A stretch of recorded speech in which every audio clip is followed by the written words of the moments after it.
Thanks to a raft of incendiary tweets from Elon Musk, the scandal of gangs of predatory men raping vulnerable young girls in British towns and cities is back in the news. Musk has only jumped on the story because, in his reading, it fits into a far right narrative of Muslim men being a threat to white girls and women, and liberal elites letting them get away with it. But what's the truth? What actually happened? Well, we can begin with one fact we know for sure. For decades, British authorities in working class communities failed thousands of young girls who were groomed, raped, and sold for sex by gangs of men. From Telford to Rochdale and Rotherham to Oxford, vulnerable girls were preyed upon by men posing as their friends or boyfriends, who plied them with drugs and alcohol and threatened violence if the girls ever revealed what was happening to them. And yes, many of those girls in these high-profile situations were white, and many of those men were of South Asian descent. It's important to acknowledge that. Failing to do so feeds a right-wing narrative involving widespread cover-ups. But there have also been plenty of less widely reported cases of white men forming grooming gangs too. For some reason, they don't seem to attract the media attention that gangs dominated by Asian men do. And the truth is that data on the ethnicity of perpetrators nationally remains sketchy at best. A 2020 Home Office report says this. Beyond specific high-profile cases, the academic literature highlights significant limitations to what can be said about links between ethnicity and this form of offending. Research has found that group-based child sexual exploitation offenders are most commonly white. Some studies suggest an overrepresentation of Black and Asian offenders relative to the demographics of national populations. However, it is not possible to conclude that this is representative of all group-based CSE offending. This is due to issues such as data quality problems, the way the samples were selected in studies, and the potential for bias and inaccuracies in the way that ethnicity data is collected. So I suppose to translate that, if you've been looking at this debate on Twitter, what you'll see is lots of people on the left saying the majority of grooming gangs are white, lots of people on the right saying, but disproportionately, grooming gangs are more likely to be made up of, well, they say Asian men. And the Home Office is essentially saying none of the data is good enough to really make any claim at all. Of course, you have to wonder why by 2020, when that report was written, police were still failing to properly record this data. Indeed, in 2022, the report of the Independent Inquiry into Child Sexual Abuse made this specific point about data gathering by the police. Many of the high-profile child sexual exploitation prosecutions have involved groups of men from minority ethnic communities. This has led to polarized debate about whether there is any link between ethnicity and child sexual exploitation networks. Poor or non-existent data collection makes it impossible to know whether any particular ethnic group is overrepresented as perpetrators of child sexual exploitation by networks. Now, the chair of that inquiry in 2022 was Alexis Jay, and years earlier, she had also chaired the 2013 independent inquiry established by Rotherham Borough Council into the terrible cases of grooming in that town. Now, her report made headlines around the world, and this was Jay describing her findings in 2014. They were raped by multiple perpetrators. They were trafficked to other towns and cities in the north of England. They were abducted, beaten, and intimidated. There were examples of children being doused with petrol and threatened with being set alight. They were threatened with guns, made to witness brutally violent rapes, and threatened they would be the next if they told anyone. Girls as young as 11 were raped by large numbers of male perpetrators. Now, at the time and in that report, Jay was also clear about who had failed the girls in Rotherham. This is from that report. Over the first 12 years covered by this inquiry, the collective failures of political and officer leadership were blatant. From the beginning, there was growing evidence that child sexual exploitation was a serious problem in Rotherham. This came from those working in residential care and from youth workers who knew the young people well. Within social care, the scale and seriousness of the problem was underplayed by its senior managers. At an operational level, the police gave no priority to CSE regarding many child victims with contempt and failing to act on their abuse as a crime. Further stark evidence came in 2002, 2003 and 2006, with 3 reports known to the police and the council which could not have been clearer in their description of the situation in Rotherham. The first of these reports was effectively suppressed because some senior officers disbelieved the data it contained. This had led to suggestions of cover-up. The other 2 reports set out the links between child sexual exploitation and drugs, guns, and criminality in the borough. These reports were ignored and no action was taken to deal with the issues that were identified in them. Now, that pattern of repeated failure by the authorities to protect working class girls from sexual predators is one that has been repeated in every grooming scandal across the country. In 2015, 12 men were sentenced for the sexual exploitation of 2 underage teenage girls in Keighley, West Yorkshire. But 12 years earlier, in 2003, then Labour MP for Keighley, Anne Cryer, had been amongst the first politicians to speak out about the exploitation of vulnerable girls in the area. This is Cryer speaking to the BBC in 2017. Some 7 mothers came to see me, and they had genuine concerns about the way their daughters were being abused by this gang.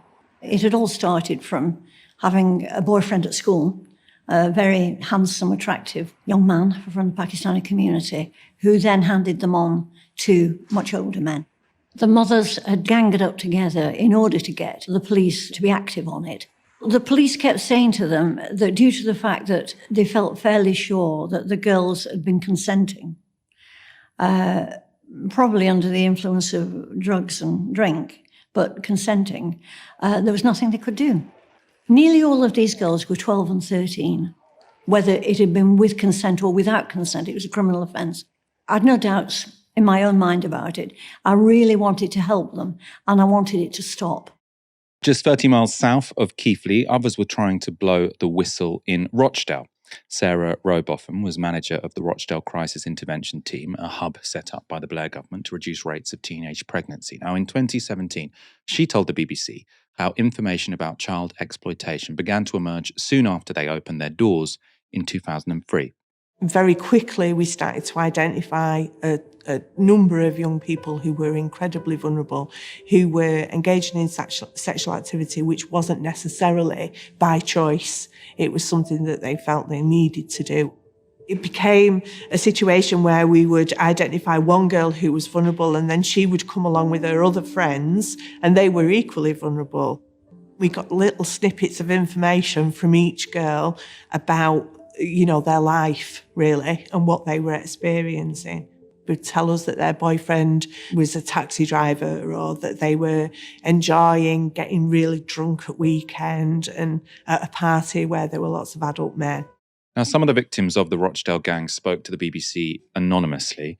Here, actors voiced their words as they describe their experiences. In the middle, you'll also hear from Rowbotham again. My friend used to go out with Pakistani men. One night she took me out as well. I didn't know any Pakistani people. I only saw them in takeaways and driving taxis. They go on like they like you. They want to be your boyfriend. I actually believed them. I was 14 years old. They bought us drinks. I thought, I'll have some of this. It got to the point where I was really drunk. One slept with my friend, and then after he's finished, another went in and slept with her. Then they'd done the same with me. Slightly was passing us about. There were often occasions when girls were there outside our building at 8:30, 8:15 in the morning. They were waiting for us to arrive. They'd been up all night. They were really smelly, totally dishevelled, really frightened. There was one girl who had been dumped on the moors. She'd walked about 6 miles to get to our building. She'd been raped. She'd been thrown out of a car, that there were a number of men who'd had intercourse with her. I got myself in some really bad states. I used to always go there because there was someone to talk to. I used to tell them everything. I just felt safe there. There was a woman who used to work in the clinic. She was like a sister. She was like, "What are you doing?" She used to say to me "These men, they don't love you. They're not going to marry you. They're not going to take you back home to the mum. You're there to do stuff with them and then go. That ain't love. getting you drunk and then abusing you. That clip was from the Betrayed Girls, a BBC documentary from 2017. A number of the clips we've shown and we're going to show are from that documentary. I have to say, it's a really, really powerful documentary. I recommend you watch it. What these girls went through was horrific. And the story, time and time and again, is sort of, you have some very brave social workers, people working with them, youth workers who are trying to blow the whistle on this, and no one wants to listen. And the people not wanting to listen included the police. This is from that documentary. We're going to show you Anne Cryer, so the MP, and Sarah Robotham, the youth worker, who described what happened when they tried to get the police involved. We called the police every time. We spoke to the police every time. I kept being told, the police can't do anything unless you have a victim, okay? You only have a victim if the victim is prepared to make a statement. Now, often the children couldn't articulate that anyway. They couldn't articulate. Aside from that, I think they were really frightened. They were really frightened of the consequences. They'd been hit, threatened. I know where you live. I know who your mum is. I'll kill members of your family. I think they were frightened as well about my parents might be disappointed, or I might get in trouble at school, or my friends might find out, all of which is a child mind. It's a child way of thinking. I probably went to see the police about once a month over a 12, 18 months period. And they always had a new excuse for not doing anything. I followed it up with the head of social services at that time. And she told me, well, there's not a great deal we can do because these children are not in care. They're with their parents, and therefore it's the responsibility of the parents, not of the local authority. Now, we are going to sort of talk a bit later in this segment about sort of claims that maybe this was due to political correctness at the police, or people didn't respond correctly to this. Now, I think that might have played a small role, but what you're hearing over and over again, is people saying, these are the kind of girls who are asking for it. They're not credible. If they go to the courts, they're not going to be credible, so there's no point in listening to them anyway if a prosecution isn't going to come from this. And also, they're probably consenting this. They know what they're doing. Now, you heard from the social worker, and we've seen time and time again from the prosecution of these cases that these are children, 12, 13, 11. The idea that these can be consenting to having sex with multiple men in their 20s and 30s, right, is not just a legal nonsense, it's a moral atrocity. When it comes to the police, we've shown you there sort of people trying to blow the whistle, sort of adults in position of responsibility trying to get agencies involved. Victims of the gangs also had little trust in the police. So one spoke anonymously to the BBC, and this was with an actor voicing her words here.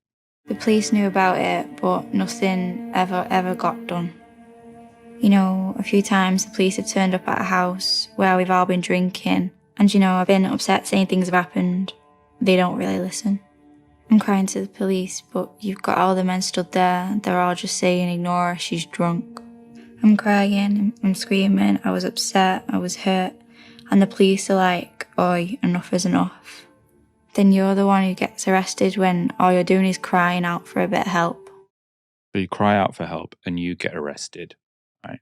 Now, again, I think the issue here is class, right? I think if you'd had a young person there who was, able to articulate themselves in a posh accent, if their parents had gone to the cops, I think the cops would have responded quite differently to these working class girls in these northern towns, right? A report published in January last year into Greater Manchester Police's handling of various investigations into Rochdale grooming gangs was scathing over the way the police treated the victims. Here's one of its findings. We have heard evidence that many victims gave interviews identifying numerous men who had exploited them in the belief these men would be charged with offences against them. We have found that many of these crimes were not formally recorded or investigated by Greater Manchester Police. Furthermore, promises to support the victims during and after the trial were not forthcoming, and these young people were left to be harassed and intimidated by the men who had previously abused them. Although GMP required the engagement of these individuals to achieve a successful prosecution, it is not surprising, given the lack of support our interviewees described, that so many survivors declined to engage in subsequent investigations. Now, that kind of class-based victim blaming was also a feature of other grooming cases, and in some, the police were even more hostile to the victims. 17 men and 1 woman were jailed in 2017 for the sexual exploitation of 22 women and girls. That was a result of a formal police operation that identified up to 700 victims of grooming in the northeast. But a report found that before the launch of the operation, police appeared to punish girls who came forward rather than helping them. This is one part of that report. While perpetrators were not punished or disrupted, attempts to persuade victims to change behaviours and not return to the abusers led to consideration of deterrent punishments of victims for being drunk and disorderly or for making false allegations when accounts were changed. Some victims were placed in secure accommodation. This sent an unhelpful message to perpetrators. They were unlikely to be prosecuted or prevented from continuing to abuse, encouraging an arrogant persistence. It also had a significant impact on victims who learned that nothing would be done against perpetrators. They're trying to deter the young people by sort of punishing them instead of listening to them. And sadly, it seems not a lot seems to have changed since then. Just a year ago, in December 2023, the Inspectorate of Constabulary and Fire and Rescue Services found that British police were still unable to see the victims of grooming gangs as victims, blaming them for their own sexual abuse instead.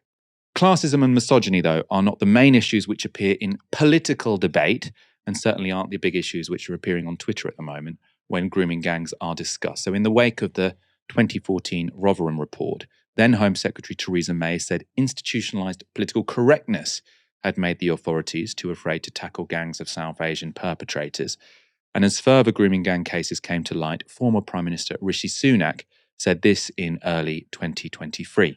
With the specific issue of grooming gangs, we've had several independent inquiries look at the incidents here in Rochdale, but in Rotherham and Telford. And what's clear is that when victims and other whistleblowers came forward, their claims were often ignored by social workers, local politicians, or even the police.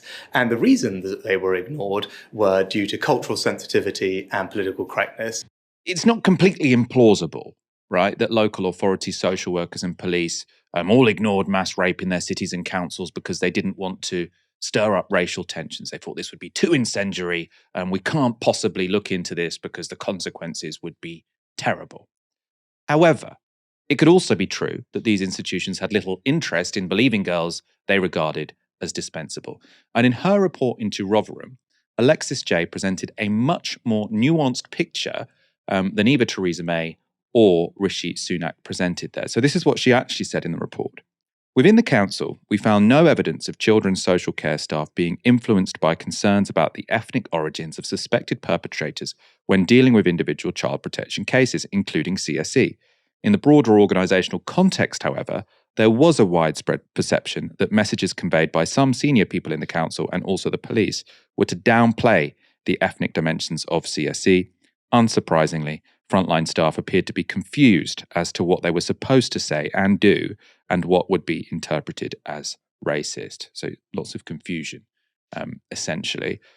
Another piece of context, though, which is really important, is that Jay did find ways in which stereotypes about the South Asian community in Rotherham may have failed even more victims, ones the right don't seem to care that much about. Here's what Jay said on this issue. So she said, there was too much reliance by agencies on traditional community leaders, such as elected mayors and imams, as being the primary conduit of communication with the Pakistani heritage community. The inquiry spoke to several Pakistani heritage women who felt disenfranchised by this and thought it was a barrier to people coming forward to talk about child exploitation. Others believed there was wholesale denial of the problem in the Pakistani heritage community in the same way that other forms of abuse were ignored. Representatives of women's groups were frustrated that interpretations of the borough's problems with child sexual exploitation were often based on an assumption that similar abuse did not take place in their own community and therefore concentrated mainly on white girls. So in other words, women in Pakistani communities in Rotherham complained that a failure to address the issue of child abuse head on, instead of talking to community leaders, right, that meant that girls in their community weren't being protected either. Now, of course, those aren't the kind of girls that fit the narrative Elon Musk and his followers are trying to spin. Aaron, we wanted to sort of do this section on its own terms because, this is an important issue. it can't sort of just be said, oh, this is all just a right-wing moral panic. There were real failures by the state, but we shouldn't be having this conversation on the terms of Elon Musk. And I think when you look into it, the principal factors that allowed this to happen was state agencies, either through I think pretty much through incompetence and laziness, basically, said, we don't want to deal with this. These are working class girls. They're troubled girls. They're asking for it. They're not going to be credible enough to sort of stand up in a court of law. So what's the point? Let's just leave them to it. And I think that's principally what allowed this to happen. Now, those reports, they say at particular periods, in certain high-profile cases, worries about political correctness or worries about community tensions may have played some role, but the principal role here seems to be class, misogyny, incompetence, laziness. What's your interpretation of this? I think that's entirely right. You can talk about the political correctness stuff. I mean, that's important. There's some evidence of that. But the major problem here is, like you say, incompetence around the police, local authorities, councillors, elected officials, council officers, and that's a real problem. And we can talk about that through a number of prisms, can't we? We can say, well, this is the result of a shift to a low trust society, and people don't have principles and integrity, and instead they talk about all this management speak of accountability and scrutiny and transparency. By the way, anybody that uses words like that, they don't actually believe in any of those concepts. Those words are deployed often by the professional managerial class precisely to evade accountability, transparency, scrutiny.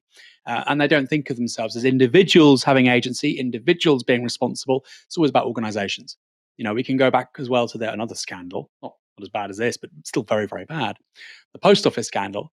You had the sort of management types, like I think Paula Vennell's her name was, talking in those kinds of terms. But when it came to the individual level of action, how am I relating to this problem, this potential perpetrator, this potential victim or survivor, this potential moral issue, they're not present. They're MIA. So I think it does speak to a certain degeneration, in regards to public service culture. And like you say, incompetence. I mean, my goodness, Michael, when was the last time the police in this country, in terms of everyday community policing, I'm not talking about, SO15 or the firearms unit, killing a terrorist trying to murder people in central London.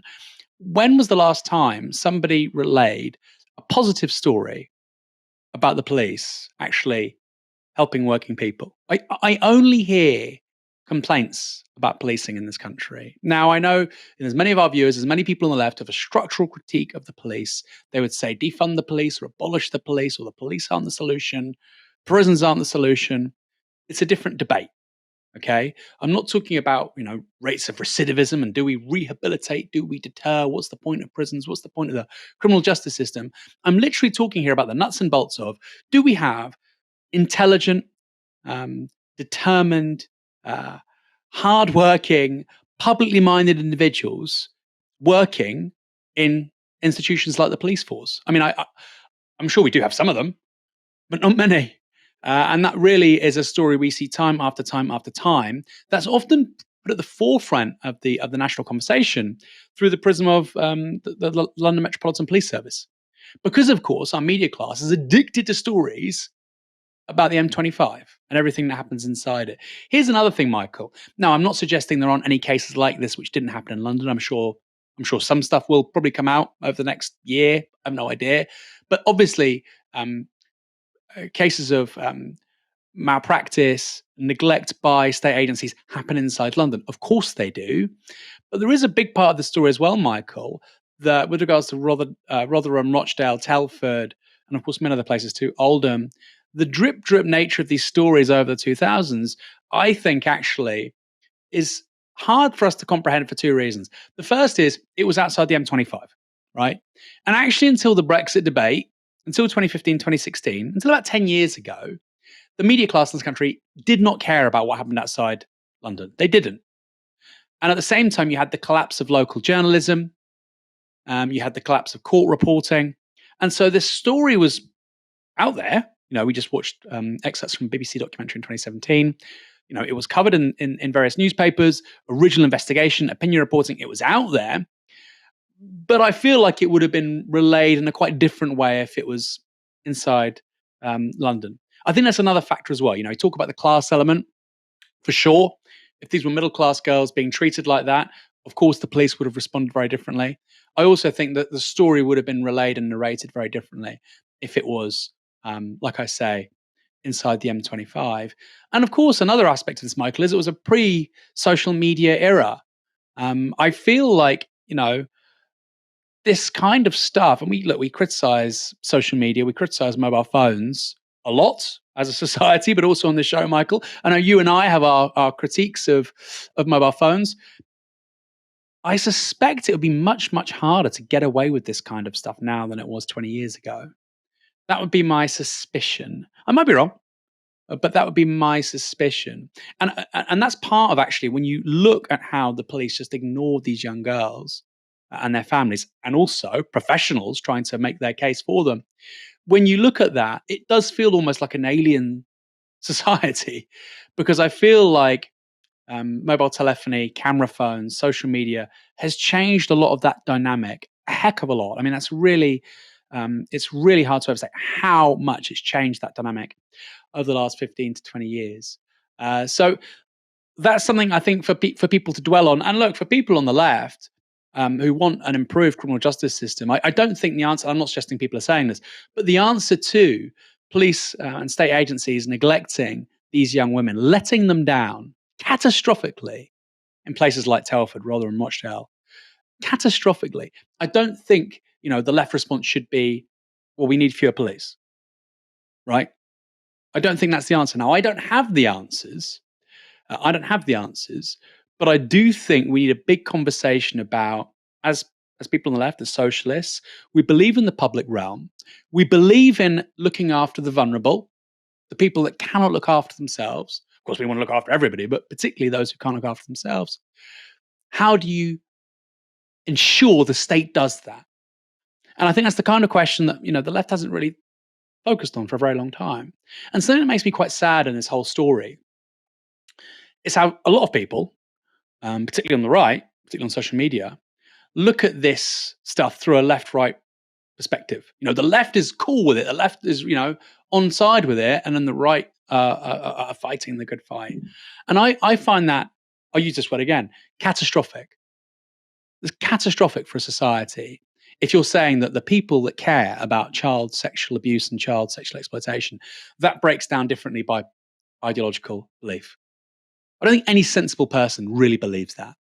I've had people in my DMs saying, "Oh, you left-wing scumbag, you have no problems with child being sexually assaulted, sexually abused, raped." I mean, I have a daughter. Not that it matters, of course, but I have a little girl. The idea is it's just a monstrous idea that one's political value system, whether or not you believe in the public ownership of water, therefore means you have a certain intuitive response to children being abused. I think this is a really important moment for this country, Michael, this story. It's an ongoing story. It's obviously had a spotlight put back on it again by the likes of Elon Musk. But it's a really, really important story. It's a hugely important scandal. What happened particularly in Rotherham and Rochdale, these were the cornerstone cases of this scandal over a very long, protracted period of time. And I think it asks huge questions, Michael, of what kind of country we are. What kind of people matter? What kind of people are listened to? Are our national institutions capable of solving problems? And actually, we failed on every single count. So I understand the anger. But this idea that, the left is to blame. Well, first of all, obviously that's nonsense. But secondly, it doesn't help. Clearly something went very, very wrong with a number of police forces over a very long period of time. Like I said, local authorities as well. And we have had reports, inquiries, but as you said, I think already in this show, if you haven't, my apologies, I think I remember you saying it, and it's been said anyway, multiple times over the last 48, 72 hours, there were a number of recommendations made by a report under the last Conservative government. Not a single one has been actioned, not a single one. And that, to me, is another part of this scandal. And it's another part of the story we need to shine a light on. Well, what is the point of having reports and inquiries if they make proposals to remediate the problems, and then the political class doesn't do anything about it. That's showing that there are lots of people more interested in making a political football out of this, and using this as an issue to sort of cast aspersions about, a whole ethnic group of people than actually to protect children. Now, I as I've said over and over again, I think the main issues here were class and misogyny, gender. I do think, it's Anne Cryer sort of said in that documentary that when she tried to bring this up, because she was an early, she came to this before it was a national story. She did say that there were people in the Labour Party who said, "Why are you talking about this? This sounds racist," right? So I think clearly, there are some lessons for the left to learn, but it's ridiculous to say the left enabled this, the left don't care about this. But people using stuff like this to play political football is not good, whatever side they're on. I think a victim is a victim, whoever the perpetrator is. A perpetrator is a perpetrator, whatever ethnic background they have. And I think that is, many lessons that should be taken from this, but that's one of them.